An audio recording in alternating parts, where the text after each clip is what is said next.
இவர்கள் எல்லாம் முதலில் எப்படி அழைக்கப்பட்டார்கள்? நான் அதையெல்லாம் சொல்ல விரும்பவில்லை.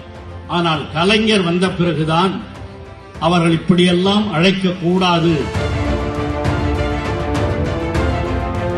எல்லோரும் சமம், we are all human beings, இருக்கிற எல்லோரும் படித்தவர்கள், பண்பாளர்கள், எல்லாம் மனிதர்கள் தான், இதுல ஏற்றத்தாழ்வுகள், வேற்றுமைகள் இருக்கக்கூடாது என்ற உணர்வோடுதான் திருநங்கைகள் என்று அழைத்தார்.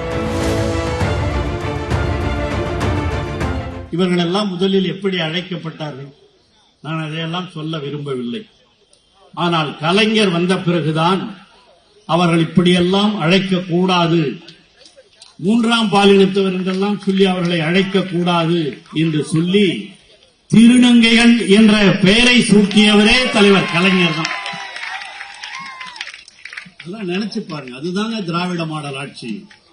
எல்லோரும் சமம், we are all human beings, இருக்கிற எல்லோரும் படித்தவர்கள், பண்பாளர்கள், எல்லாம் மனிதர்கள் தான், இதுல ஏற்றத்தாழ்வுகள், வேற்றுமைகள் இருக்கக்கூடாது என்ற உணர்வோடுதான் திருநங்கைகள் என்று அழைத்தார்.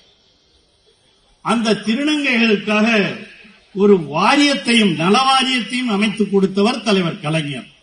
2008 திருநங்கைகள் வாரியம் என்ற ஒன்றை அமைத்துக் கொடுத்தார். அப்பொழுது நானும் அமைச்சரவையிலே இருந்தவன், இவர்களை அப்பொழுதே நான் சந்தித்தவன்.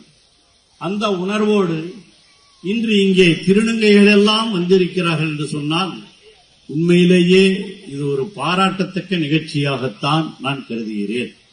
நான் சொன்ன பாருங்க, இடையாறுல இருந்து கொவ்வாகத்துக்கு நடந்தே போவோம், நானே போயிருக்கேங்க. அந்த கொவ்வாகம் திருவிழா அப்படின்னா அப்பெல்லாம் ஃபேமஸ். கொவ்வாகம் திருவிழான்னா இப்ப எல்லா கோயிலையும் எல்லா திருவிழாவும் நடக்குது. ஆனா அப்பெல்லாம் நான் சொல்ற அந்த காலகட்டங்களில் இது போன்ற திருவிழாக்கள் நடப்பது கிடையாது. ஆனால் இன்றும் கொவ்வாகம் என்று சொன்னால் திருநங்கைகளுக்காக இருக்கிறது. முதல்ல திருநங்கைகள்னா எப்படி கஷ்டப்பட்டாங்க, படிக்க விட்டாங்களா? முதல்ல படிப்பதற்கு கூட அவர்களுக்கு அனுமதி இல்லை. அப்படி இருந்தவர்கள் தான் இந்த திருநங்கைகள். பெரும்பாலும் பாத்தீங்கன்னா அவங்க வழியில நின்று கையேந்தி கொண்டிருப்பார்கள். ஆனால் இன்று அப்படி அல்ல. இன்று இங்கே இருக்கிற பல பேரை அறிமுகப்படுத்துகிற பொழுது நான் மட்டற்ற மகிழ்ச்சி அடைந்தேன். நானும் ஒரு கல்லூரியிலே பேராசிரியராக முதலில் பணியாற்றியவன். இங்க வந்திருந்தவங்க எல்லாம் பார்க்கும்போது கல்லூரியிலே பேராசிரியர், கல்லூரியிலே PhD பட்டம் வாங்கியவர். தமிழ்ல இதான் கேட்ட அந்த அம்மா வரும்போது, என்ன பண்றீங்கன்னா தமிழ்ல PhD செய்து கொண்டிருக்கிறார், PhD வாங்கி இருக்கிறார் என்று சொன்னால் படிப்பிலே எந்த அளவிற்கு ஆர்வம் இருக்கிறது என்பதை நாம் உணர்ந்து கொள்ள வேண்டும்.